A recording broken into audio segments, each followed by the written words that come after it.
Podcast Tênis Brasil com José Newton Dalcin.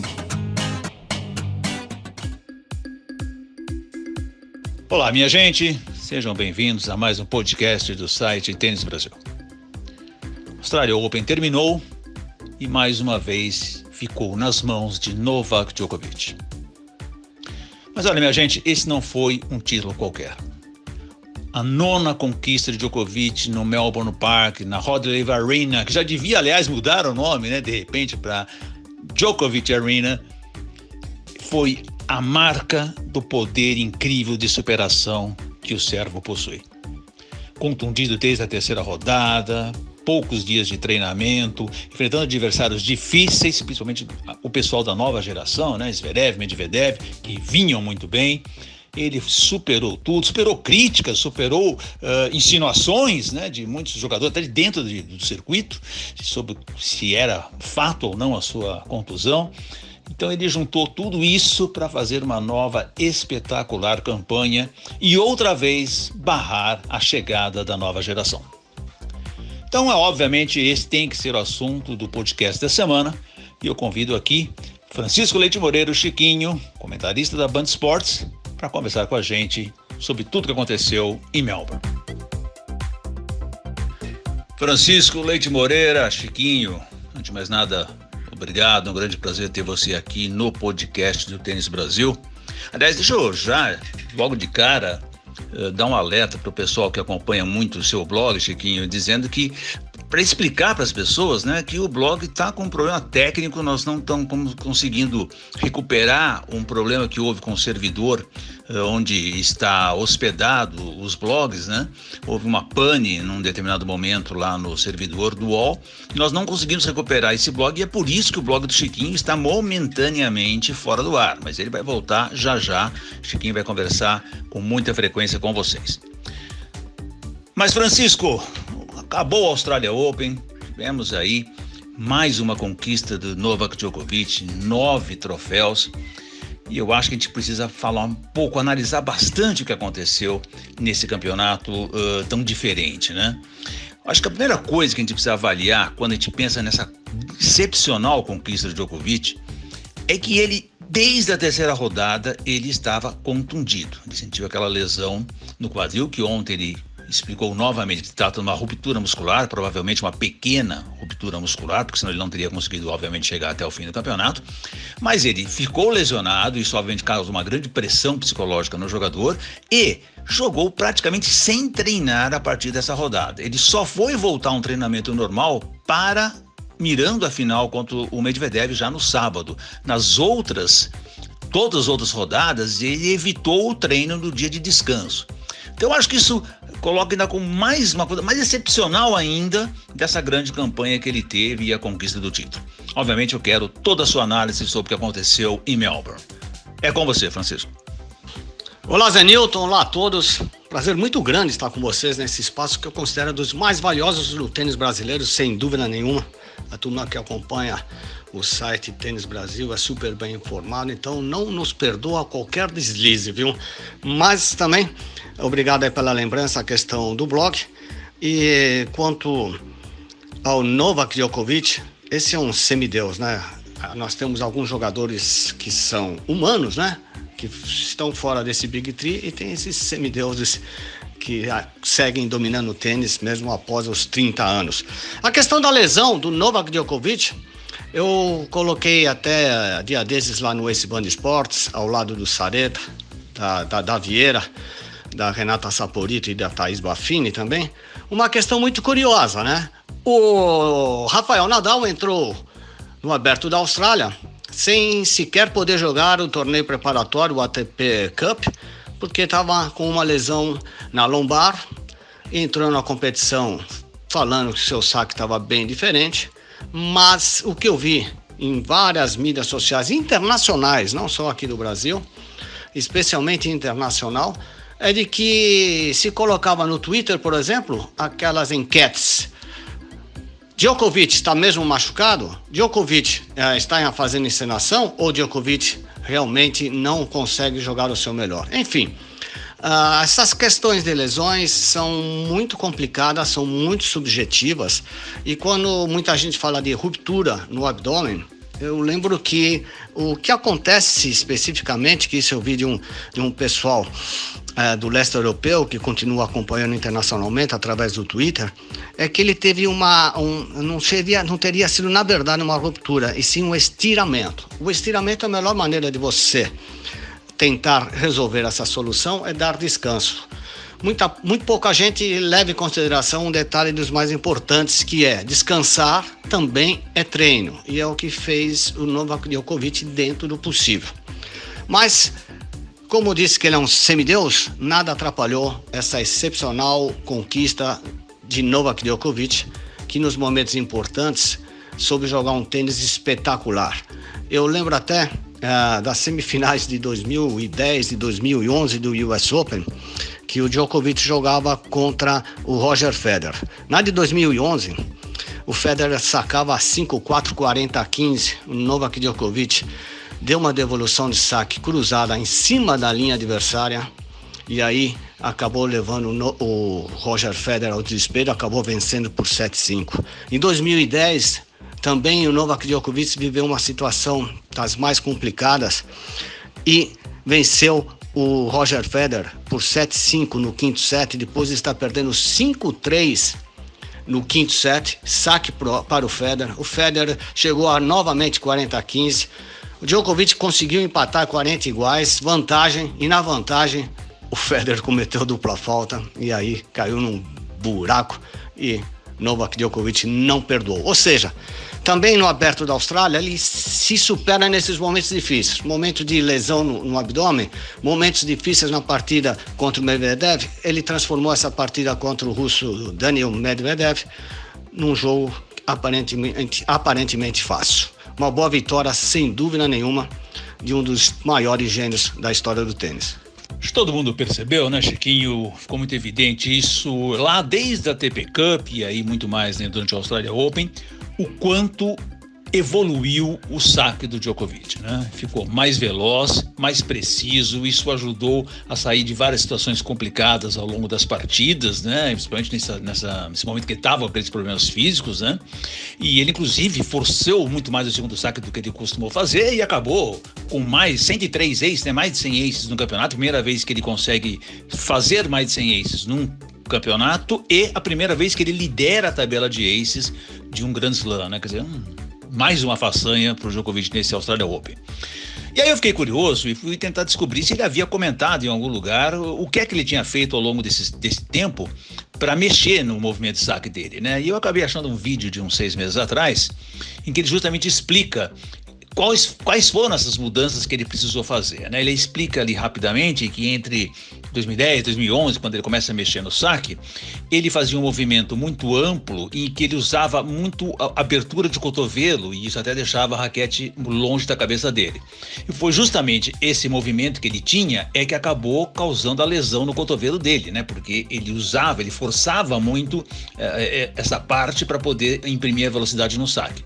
Então, a primeira mudança que ele fez foi começar a abrir o saque, quer dizer, iniciar um movimento de saque totalmente pelo lado direito do corpo, né? Se você observar bem o saque dele hoje, é exatamente o que ele faz. Ele puxa tudo pelo lado direito até começar a fazer a alavanca, né?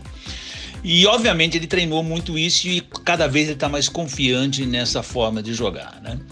O que eu quero dizer também com isso tudo é que como esses grandes jogadores, especialmente Djokovic, destacando Nadal e Federer, mas como esses jogadores trabalham a evolução técnica o tempo inteiro, né? E no caso do Djoko, eu acho que uma preocupação muito clara que ele tem é de economizar energia. Ele sabe que ele está chegando aí aos 34 anos, ele ainda tem um físico excepcional, mas cada vez mais vai ficando difícil manter esse físico em dia, né, até diante das contusões.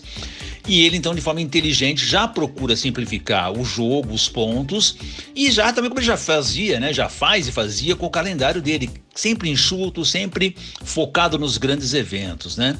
Então eu acho que toda essa soma de habilidades que o Djoko tem, de progresso técnico, de procurar economizar o físico, de procurar economizar o calendário, acho que tudo isso é que o transforma nesse fenômeno, não? Olha, eu acho que você tem razão em todos os aspectos. Esses jogadores estão sempre dispostos, sempre prontos a aprender, a aperfeiçoar seus golpes. O saque em si, é claro que o Goran Ivanisevic, que era um jogador dos mais temidos, especialmente nas quadras de grama, porque sacava muito bem, e lembro muito bem de uma entrevista dele em Wimbledon, numa época que o torneio do Wimbledon estava boring, muito chato, porque não tinha praticamente nenhuma troca de bola, até que os ingleses resolveram mudar a grama, deixar a quadra um pouquinho mais lenta. E ele falou assim, olha, vocês querem que eu faça exibição? Me contrate para um jogo amistoso, para uma exibição, mas aqui eu vou sacar forte o primeiro e vou sacar forte o segundo. Eu acho que sacar forte o segundo foi o que ele mais ou menos colocou no movimento do Novak Djokovic. A questão desse posicionamento que você falou, da preparação do golpe, distanciando um pouco mais a cabeça, acabou ocasionando um problema no cotovelo. O saque, para mim, é o golpe que está mais próximo da cabeça, ou seja, é o único movimento, é a única bola em que o jogador prepara todo o golpe, ou seja, ela não está vindo do adversário, ou seja, a cabeça, a parte mental é das mais importantes nesse aspecto. Lembro que recentemente o Alexander Zverev fez um filme para analisar a técnica do serviço. A técnica dele estava perfeita, mas por que o saque não funcionava? A confiança, a questão da cabeça. Então é isso que eu fiz essa brincadeira distante da cabeça, ou seja, só para colocar que a parte mental é muito importante, especialmente no serviço, porque você sacar com 40-0 é uma coisa completamente de você sacar no 15-40, ou seja, a cabeça fala muito alto, a parte mental é muito importante. Com a questão desse calendário mais enxuto, só para terminar a questão do saque, o Goran, se você prestar atenção, ele colocou um pouquinho de diferença na empunhadura do serviço do Djokovic. Só para o pessoal ter uma ideia, não é tão acentuado assim, mas só para ter uma ideia, ele está mais parecido com o saque do Milos Raonic. Não é o mesmo saque, veja bem, mas está bem dentro da escola da região dos Balcãs, onde nós temos Ivanisevic, Krajovic e vários outros jogadores que são excelentes sacadores. Raonic também, embora jogue pelo Canadá, ele é da região dos Balcãs. A questão do calendário, isso não é novidade para ninguém. A gente já teve uma época, até uma licença para o Ivan Lendl participar um número menor de torneios, porque ele queria se poupar. Aconteceu mesmo com o Pete Sampras, recentemente nós estamos vendo isso com o Roger Federer, e é claro que numa situação confortável de ranking, o Novak Djokovic já garantido como líder nas semanas de liderança do ranking da ATP. Ele está em busca de grandes números, em busca dos grandes momentos, e é isso que ele vai fazer o calendário mais enxuto possível. O Djokovic, Chiquinho, ele agora tem mais troféus de Grand Slam na quadradura do que o Federer, né? Ele passou o Federer agora, ele tem 12-11, né? Acho que é mais um componente muito interessante. E é exatamente sobre isso que eu tenho que te fazer a pergunta. Será que a liderança no total de troféus de Grand Slam vai mudar ainda em 2021? Fazer um exercício aqui de futurologia com você, Chiquinho. Vamos supor, apenas supor, que seja possível, e não é impossível, o Djokovic ganhar do Nadal em Roland Garros. Ele faz ali seu 19º Grand Slam e impede o 21º do Nadal. Djokovic ganha depois o Wimbledon, que também não é nenhum absurdo. Os 3 com 20. E lá no US Open, o Thiem consegue, de repente, o seu bicampeonato. Então nós podemos terminar 2021 com os 3 grandes exatamente na mesma faixa dos 20 Grand Slam. Obviamente é tudo muito maluco, né? E essa é uma grande discussão de bar aqui do tênis, mas eu quero saber a tua opinião. Como é que vai ficar essa tabela de liderança dos troféus de Grand Slam? Poxa, Zé, eu queria ter essa sua bola de cristal, mas eu não enxergo assim como você, não.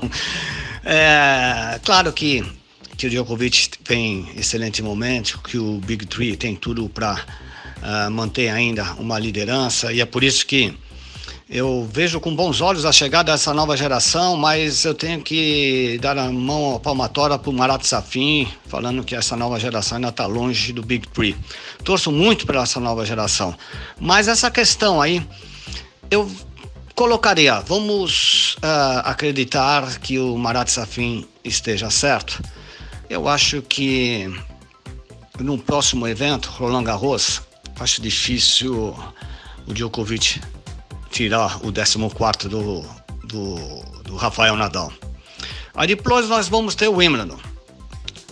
Eu acredito que o Roger Federer vai se empenhar como nunca para conquistar o torneio do Wimbledon, no que pode ser sua temporada de despedida, porque fica bem evidente de que ele está fazendo uma preparação espetacular, justamente para chegar muito bem na Olimpíada, onde todo mundo sabe que o seu patrocinador mais forte é japonês e a Olimpíada vai ser em Tóquio. Aí sim, aquela relação das quadras duras, acredito sim, que nas quadras duras do US Open, o Novak Djokovic seja o principal favorito. E é um torneio, né, que como todos sabem, está engasgado na garganta dele por causa daquela bolada fatídica na juíza de linha, né? Sem dúvida, outro tema que eu quero muito abordar com vocês, que é o que você tocou agora, que é a questão da chamada nova e novíssima geração, né? Porque Dominic Thiem, por exemplo, já nem pode ser considerado como nova geração. Medvedev acabou de fazer 25 anos, então nem sei ainda se ele é uma novíssima geração ou se ele já está na ala da nova geração. E temos ainda o Zverev, o Tsitsipas, aí realmente uma idade um pouco inferior, né? Mas a gente vê aí, o Nadal e o Djokovic ganharam 10 dos últimos 11 Grand Slam. Se a gente somar o Federer, né, chamado Big Three, aí nós vamos ter um domínio em 15 dos últimos 16, ou seja, a única exceção desde 2017 é o Thiem que ganhou o US Open no ano passado, e aí o US Open que não teve nem Nadal nem Federer, e o Djokovic foi desclassificado, né? Então nós temos ainda um domínio absurdo desses três grandes nomes nos grandes eventos que importam de maior peso do circuito internacional, né? Obviamente sobrou aí para essa nova geração ganhar o Finals, né? O Zverev ganhou o Finals, o Tsitsipas ganhou o Finals, o Medvedev ganhou o Finals, que Finals é um campeonato obviamente de grande respeito também, mas nós vemos aí claramente que nós estamos falando em quê? Em grandes torneios de melhor de 5 sets, em jogos muito extensos, né, de 7 vitórias, comparados a um torneio de uma semana única, embora muito difícil, mas uma semana única em que você pode até perder e ainda chegar ao título, né? Então, até onde será que vai esse domínio desses três grandes jogadores, né? Em que momento essa nova geração vai, enfim, encará-los de frente, né? O que nós vimos aqui no Australian Open? O Tsitsipas até ganhou do Nadal, um jogo em que ele segurou a cabeça, foi um excepcional, mas depois ele desabou diante do Medvedev. O Zverev teve a grande chance da vida dele de ganhar do Djokovic, que não estava bem, estava com aquele problema físico, não estava treinando. O Zverev até não jogou mal, mas na hora de morder e ganhar, ele não soube. E o Medvedev, nós vimos que perdeu completamente a cabeça, jogou muito mal os dois últimos sets da final, né? Então, até onde vai esse domínio e o que é que essa nova geração está precisando fazer? Olha, só lembrando, hein? O Dimitrov ganhou o ATP Finals, né? A questão do Grand Slam é muito diferente. Esse domínio, ele já não é de hoje. Se você me ajudar a puxar na memória aí, e os ouvintes e assinantes do Tênis Brasil também, dá para contar nos dedos da mão quantos foram os tenistas que nas últimas décadas, vamos dizer assim, praticamente, conquistaram um título de slam. Teve o Stan Wawrinka, o Del Potro, que ganhou um jogo incrível do Federer, o Cilic e o Dominic Thiem no US Open, que vai com um asterístico, né? Em função de... não preciso nem repetir tudo o que aconteceu. Esse domínio desse Big Three, eu acho que é um privilégio para a nossa geração. Quando o Pete Sampras conquistou 14 títulos de slam, a gente achou que nunca, jamais iríamos ver um tenista com tantas vitórias. E agora nós temos esses números incríveis, e que até quando isso vai, muito complicado de dizer. Eu achei até que o Medvedev, pelo jeito que ele vinha na temporada, a confiança que ele tinha adquirido e o tênis que ele tem jogado, poderia até ter dificultado o jogo contra o Novak Djokovic na final. Mas, vou ser sincero, pelo que eu vi o Djokovic jogando nessa final, pelo que fez o Nadal na final de Roland Garros, ou seja, mais especificamente em Melbourne Park, mesmo que o Medvedev tivesse jogado o seu melhor tênis, eu acho que ele ainda assim não venceria o Novak Djokovic. Por isso é bastante complicado arriscar essa troca de guarda, que a gente já pensou que pudesse existir há muito tempo e ela não está acontecendo por uma série de motivos. Eu acho que quando essa nova geração ganhar um primeiro slam de verdade, desculpa Dominic Thiem, mas eu acho que aí eles começam a ganhar um pouco mais de confiança no popular, perde um pouco o respeito diante desses grandes jogadores do Big Three e vamos ter talvez essa troca de guarda tão esperada por tanta gente, porque nós temos uma nova geração de muito talento, jogadores como Tsitsipas que vale a pena o ingresso para ver jogar, Dominic Thiem vale o ingresso também para ver jogar, Medvedev, entre tantos outros, Shapovalov jogando um tênis espetacular, e daqueles títulos de Grand Slam, a gente esquece também, peço até perdão aos fãs dele, esqueci também do Andy Murray, que fez o quarteto fantástico, né? Chiquinho, para encerrar, só abordar uma coisa com você falou muito bem aí desse domínio, mas os três jogadores que nós citamos aí, Djokovic vai fazer 34, o Nadal vai para 35 e o Federer está com 39, já faz 40 anos. Quer dizer, é muita coisa se você comparar o que já aconteceu em todas as eras do tênis, né? Que são três jogadores uma idade muito avançada e com uma carreira muito longa. O primeiro Grand Slam do Djokovic foi em 2008, né? O Nadal ganhou em 2005. E o Federer em 2003, quer dizer, é um período extremamente longo para você não ter, como você pontuou aí, pouquíssimos caras conseguiram romper essa barreira aí, né? O que é que eu vejo nessa nova geração? Eu vejo que falta um pouco de versatilidade, falta um pouco de qualidade técnica nessa geração nova aí, né? Você vê, Medvedev para mim não vai ganhar nunca um torneio grande em saibro ou em grama se ele continuar jogando do jeito que ele joga, não combina, né? Dominic Thiem, excepcional jogador de saibro, mas ele precisa de uma quadra um pouquinho mais lenta, porque na quadra rápida ele se perde, aquele movimento dele muito longo, muito extenso, ele joga extremamente atrás da linha, né? Aí você pega o Zverev, que tem todos aqueles problemas, o Zverev até é um jogador que poderia jogar bem em todos os pisos, mas ele tem todos os problemas emocionais, o Rublev só sabe bater na bola, né?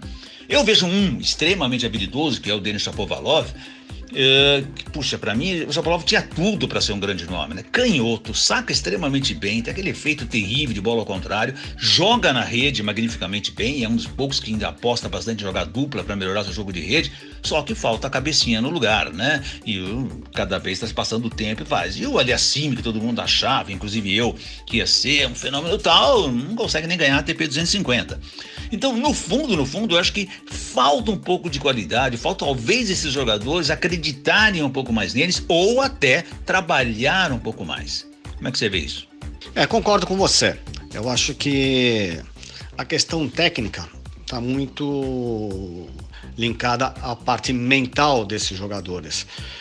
Eu acredito que todos têm muito talento. Honestamente, eu vou repetir aqui, são jogadores que valem o ingresso. Versatilidade, nem todos têm, é claro. A questão da preparação dos golpes do Dominic Thiem. Você lembra muito bem que quando o Guga começou a ganhar, todo mundo falava que o takeaway dele, ou seja, a preparação do golpe era muito longa e ele não ia conseguir ir longe no tênis e liderou o ranking por 42 semanas, né? Gosto muito do Shapovalov, justamente por causa dessa versatilidade que ele tem. O Stefano Tsitsipas é um jogador extremamente técnico, tem tudo que você pode precisar para ganhar um grande slam. Falta o quê? Falta acreditar, falta conquistar melhores resultados nos torneios de Grand Slam. Ganhou do Rafael Nadal e, como você bem disse, depois não conseguiu segurar a onda, não conseguiu segurar a cabeça. Zverev vive um tormento, eu não quero nem lembrar de todos os problemas que ele está vivendo numa vida ainda tão jovem, com tantos os problemas fora de quadra. Essa questão é muito forte ainda nos jogadores como Djokovic. Rafael Nadal nem se fala, e o Federer é extremamente ganhador. Então, é difícil que essa troca de guardas, como a gente fala, aconteça tão cedo, mas honestamente, eu estou torcendo, porque assim que eles começarem a ganhar partidas importantes, como o Tsitsipas conquistou em cima do Nadal, e levarem títulos de Grand Slam, eu acho que a idade, que já é avançada, vai pesar ainda mais para esses jogadores do Big Three. Embora a gente não possa esquecer que esses jogadores são atletas antes de serem tenistas. E antigamente, você sabe muito bem, o tenista era formado porque ele tinha uma boa mão, jogava muito bem. E depois que ele já era um jogador com 18 anos, é que ele começava a cuidar da parte muscular, preparação física. Pré-temporada é um assunto muito novo e que esses jogadores, como os integrantes do Big Three, já fazem há muito tempo, e essa é uma tendência que foi seguida por todos. E por isso eu acho que a parte física, a idade pesa, mas ainda são grandes talentos sem dúvida nenhuma e fizeram história no tênis mundial. Eu não acredito que a gente possa ter o privilégio de ver uma geração com tantos títulos de slam como Djokovic, Nadal e Federer. É isso aí, Francisco Leite Moreira. Você acabou de me lembrar de uma frase que eu me lembro de ter lido do Andrés Gomes. Para quem não se lembra, Andrés Gomes foi o campeão de Roland Garros de 1990, um canhoto de grande habilidade. Aí o Gomes disse o seguinte: eu sou tenista. Aí, referindo somente ao Agassi e ao Sampras que estavam ali, ele dizia: o Agassi e o Sampras são atletas, né? Essa era a grande diferença realmente entre as coisas. Chiquinho, muito obrigado pela tua presença aqui no podcast. Grande sucesso, imperdível o programa de vocês. O Ace Band Sports sempre de altíssima qualidade. Sucesso por lá e vamos aí aguardar o andamento do circuito, que tudo corra bem daqui para frente diante dessa pandemia. Grande abraço para você. É muito legal você lembrar do Andrés Gomes. Eu estava em Roland Garros quando ele ganhou a final diante do Agassi e foi campeão. Aí perguntaram para ele como ele estava vendo almejar a condição de número 1 do mundo. Ele foi sincero e falou: não, para ser número 1 do mundo, eu tenho que abrir mão de tanta coisa da minha vida, né, que eu prefiro continuar assim, né? Então, a questão de ambições, de temperamentos e de personalidade de cada pessoa. Agradeço mais uma vez essa oportunidade aqui no Tênis Brasil. E, gente, vamos nos cuidar ainda, porque a coisa tá braba, e vamos torcer para que o circuito siga o exemplo do Aberto da Austrália, que com todos os cuidados, muita gente até vaiou na cerimônia de premiação a presidente da Tênis Austrália, mas não tivessem feito esses todos os protocolos cumpridos com tanta gestão, com tanto cuidado, um exemplo para o mundo que os australianos nos mostraram, talvez a gente não tivesse tido a oportunidade de ver jogos tão interessantes como foram esse do Aberto da Austrália. É isso aí, Mel. Vacina já, hein? Um abraço. Este foi o podcast Tênis Brasil com José Newton Dalcin.